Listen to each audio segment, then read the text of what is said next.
బంగారం దిగుమతుల వల్ల దేశ ఆర్థిక వ్యవస్థపై తీవ్ర ప్రభావం పడుతోన్న నేపథ్యంలో ప్రధాని మోదీ పిలుపునిచ్చారు కొద్ది రోజుల క్రితం. ఏడాది వరకు బంగారం ఎవరు కొనవద్దు అని చెప్పి బయట. साथियों, गोल्ड यानी सोने की खरीद एक और पहलू है जिसमें विदेशी मुद्रा बहुत अधिक खर्च होती है. एक जमाना था जब संकट आता था, कोई युद्ध होता था, तो लोग देश हित में सोना दान दे देते थे. आज दान की जरूरत नहीं है, लेकिन देश हित में हमको ये तय करना पड़ेगा कि साल भर तक घर में कोई भी फंक्शन हो, कोई भी कार्यक्रम हो, हम सोने के गहने नहीं खरीदेंगे, सोना नहीं खरीदेंगे. विदेशी मुद्रा बचाने के लिए हमारी देशभक्ति हमें चुनौती दे रही है और हमें इस चुनौती को स्वीकार करते हुए विदेशी मुद्रा को बचाना होगा. మోదీ ఇచ్చిన పిలుపు నేపథ్యంలో అదే సమయంలో బంగారం ధరలు పెరుగుతూ ఉండడంతో కస్టమర్స్ కూడా జ్యువెలరీ షాప్స్ కు వెళ్ళడం మానేశారు, అంటే కొనుగోళ్లు తగ్గించారు. కానీ ఇప్పుడు పరిస్థితి మారుతోంది సార్. ఒకటి, బంగారం ధర తగ్గడం అనేది ప్రధాన కారణం. ప్రజెంట్ ఉన్న రేట్ చూసుకుంటే గత కొద్ది నెలల క్రితం 1,80,000 దాటిన 24 క్యారెట్ 10 గ్రామ్స్ బంగారం ధర ఇప్పుడు 1,43,000 ఉంది. 22 క్యారెట్స్ విషయానికి వస్తే ఆర్నమెంట్ గోల్డ్ 1,31,000 ఉంది 10 గ్రామ్స్ కి. సార్, బంగారం ధర తగ్గడంతో జ్యువెలరీ షాప్స్ కూడా కలకలాడుతూ ఉన్నాయి. ఇప్పుడు ఈ ట్రెండ్ ఏ రకంగా చూడాలి సార్? అంటే ఎప్పుడైనా గోల్డ్ బయింగ్ బిహేవియర్ లో ఉండే క్యారెక్టర్స్ ఇవి. ఇప్పుడు ఏదో మోడీ చెప్తే కొనడం మానేయడము, మోడీ చెప్పకపోతే కొనడం ఉండదు. మోడీ బంగారం కొనడము కొనకపోవడాన్ని దేశభక్తికి కొలబద్దగా చెప్పారు. అంటే మనం భారత ప్రజలందరూ దేశభక్తి వదులుకున్నట్టు భావించాలా? So market behaviour, gold is also a commodity. కమాడిటీకి దేశభక్తితో సంబంధం లేదు. కమాడిటీ కొనడము అమ్మడము అనేది మార్కెట్ డైనమిక్స్ బట్టి ఉంటుంది. నిజంగానే ప్రజలకు దేశభక్తి ఉంటే కొనడం మానేయాలంటే, అసలు ప్రభుత్వానికి దేశభక్తి ఉంటే గోల్డ్ ఇంపోర్ట్స్ ఆపేయాలి కదా, పని అయిపోతుంది కదా.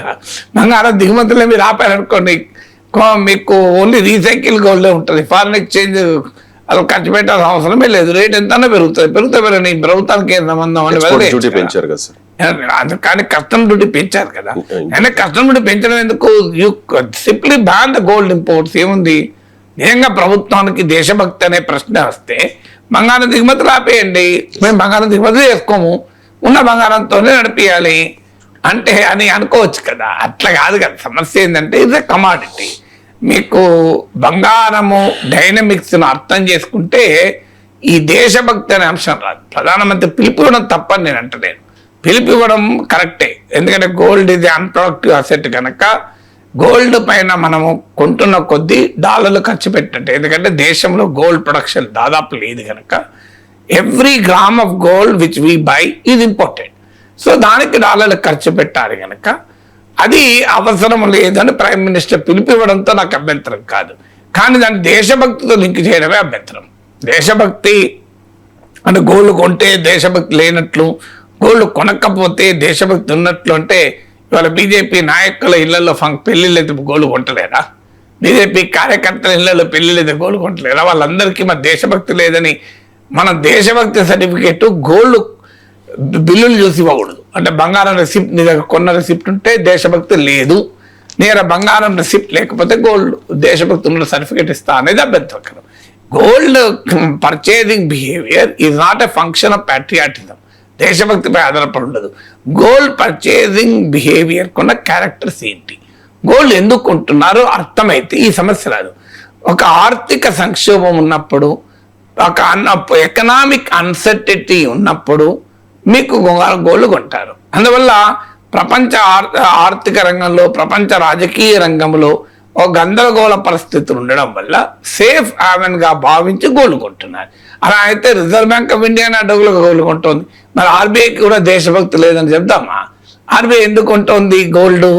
ఆర్బీఐ గోల్డ్ కొనడానికి కారణం డాలర్ హెచ్చుతగ్గుల నుంచి దేశ ఫారిన్ ఎక్స్చేంజ్ రిజర్వ్స్ కాపాడుకోవటానికి, డాలర్ ఆయుధంగా చేసుకుని అమెరికా చేసే దాడి నుంచి కాపాడుకోవటానికి ప్రపంచవ్యాప్తంగా సెంట్రల్ బ్యాంక్స్ గోల్డ్ విపరీతంగా కొంటున్నాయి. అనేక సార్లు లెక్కలతో సహా చెప్పాను. రిజర్వ్ బ్యాంక్ ఆఫ్ ఇండియా కూడా గోల్డ్ కొంటుంది. మరి ఆర్బీఐకి దేశభక్తి లేదు అని ప్రధానమంత్రి భాష ప్రకారం చెప్పాలంటే తప్పు కదా. సో ఎవరైనా గోల్డ్, ఆర్బీఐ అయినా మనమైనా గోల్డ్ కొనటానికి కారణాలు ఉంటాయి. ఆ సేఫ్ హ్యావెన్ అనేది ఇదంటే మన చేతిలో లేదు, ప్రపంచాన్ని మనం శాసించలేము.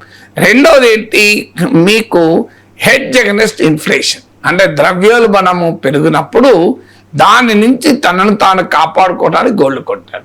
సో మీరు ద్రవ్యోల్బణాన్ని నియంత్రిస్తే ఆటోమేటిక్గా గోల్డ్ కొనడం తగ్గుతుంది. మూడవది ఏంటి, ఇతర రకాల ఇన్వెస్ట్మెంట్ ఆపర్చునిటీస్ అట్రాక్టివ్గా లేనప్పుడు గోల్డ్ కొంటారు. మీకు రియల్ ఎస్టేట్ అట్రాక్టివ్గా లేదు, స్టాక్ మార్కెట్ వొలటైల్గా ఉంది, గందరగోళంగా ఉంది, ఎక్కడ పెట్టుకోవాలో తెలియనప్పుడు మీకు అప్పుడు గోల్డ్ కొంటారు. అంటే మీరు గనక ప్రజలకు బెటర్ ఇన్వెస్ట్మెంట్ ఆపర్చునిటీస్ కల్పించండి ఎకానమీలో, ప్రజలు ఎందుకు గోల్డ్ కొంటారు? ఇప్పుడు మీకు వ్యాపారం ఉంది రవిశంకర్, మీరు ఆ వ్యాపారానికి మీకు 50 లక్షలు ఉన్నాయి, మీ వ్యాపారం ఆల్రెడీ నడుస్తుంది, ఇంకా బాగా ఎక్స్పాండ్ చేసుకోవడానికి అవకాశం ఉంది. మీ దగ్గర 50 లక్షలతో మీరు ఏం చేస్తారు? గోల్డ్ కొని పెట్టుకుంటారా? నెక్లెస్ కొని ఇంట్లో పెట్టుకుంటారా? వడ్డానం కొని ఇంట్లో పెట్టుకుంటారా? మీరు ఆ వ్యాపారం మీద పెట్టుబడి పెడతారు. సో ఎప్పుడు మీరు వ్యాపారం లేని వాళ్ళు, ఏది లేని వాళ్ళే గోల్డ్ కొంటారు.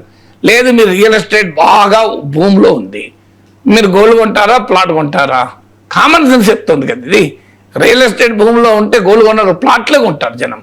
అందువల్ల బెటర్ ఇన్వెస్ట్మెంట్ ఆపర్చునిటీస్, ఎవెన్యూస్ ఎకానమీలో కనుక క్రియేట్ చేయగలిగితే గోల్డ్ కొన్నారు. ఇది థర్డ్ ఫ్యాక్టర్. ఫోర్త్ ఫ్యాక్టర్ అంటే బెటర్ సేవింగ్ ఇన్స్ట్రుమెంట్స్. ఇప్పుడు గోల్డ్ ఎందుకు అంటారు? గోల్డ్ మీద రేట్ ఆఫ్ రిటర్న్ ఎంత ఉంది, రిటర్న్ ఆన్ ఇన్వెస్ట్మెంట్, ROI అంటారు. మీకు ఒక ఫిక్స్డ్ డిపాజిట్ పైన వచ్చే ఇంట్రెస్ట్ తక్కువ, దాంట్లో కూడా మళ్ళీ ఇన్కమ్ ట్యాక్స్ పోతుంది 10,000 దాటితే. మీకు స్మాల్ సేవింగ్స్, పోస్టల్ వాటిపై కూడా ఇంట్రెస్ట్ రేట్ భారీగా తగ్గించారు. పిఎఫ్లపై కూడా చిన్న సామాన్య కార్మికులు పెట్టుకునే పిఎఫ్లో కూడా ఇంట్రెస్ట్ రేట్ తక్కువ. ఏం చేయమంటారు మరి ప్రజల్ని? గోల్డ్ మీదనేమో భయంకరమైన రేట్ ఆఫ్ రిటర్న్. మీకు ఒక 3 ఏళ్ల కింద గోల్డ్ కొంటే ఇవాళ డబుల్ అయింది. సో అందువల్ల ప్రజలు ఏం ఆలోచిస్తారంటే ఇతర సేవింగ్ ఇన్స్ట్రుమెంట్స్ మీరు అట్రాక్టివ్ చేయండి, గోల్డ్ కొనరు. మీరు పిఎఫ్ పైన 12% ఇవ్వండి కార్మికులకు.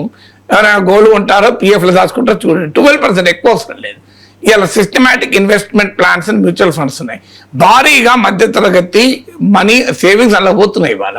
ఎందుకు పోతున్నాయి? బికాజ్ ఇది ఎంత రేట్ ఆఫ్ రిటర్న్ మీకు mutual funds systematic investment plan పైన అరౌండ్ 12% మించి రాదు పెద్దగా. ఎన్నడో ఒకసారి స్టాక్ మార్కెట్ బాగా ఊపులో ఉన్నప్పుడు వస్తుంది తప్ప నార్మల్గా 10-12% రిటర్న్ వస్తుంది.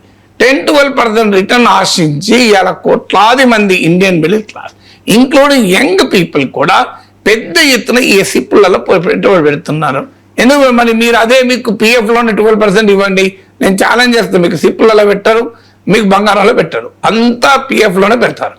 ఎందుకంటే పిఎఫ్లో ట్యాక్స్ కన్సెషన్ కూడా ఉంటుంది కొంత. అంటే అఫ్కోర్స్ ఇప్పుడు న్యూ ఇన్కమ్ ట్యాక్స్ రెజ్యూమ్లో అవన్నీ తీసేస్తున్నారు. సో అందువల్ల మీకు గోల్డ్ కొనటానికి కారణం ఇతర సేవింగ్ ఇన్స్ట్రుమెంట్స్ అలాంటి ఈల్డ్ ఇవ్వకపోవడం. అంటే ఈ కారణాలన్నిటి మనం ఐడెంటిఫై చేయకుండా ఇవాళ మీరు గోల్డ్ కొనొద్దు అంటే పేదవాడు ఏం చేయాలి? మనకి ఇవాళ ఒక పేదవాడికో 50,000 మిగిలినాయి, ఏం చేయాలి? 50,000తో ప్లాట్ కొంటాడా? కొనలేడు. 50,000తో ఫిక్స్డ్ డిపాజిట్ చేస్తే ఏమైనా ఆదాయం ఉందా? లేదు.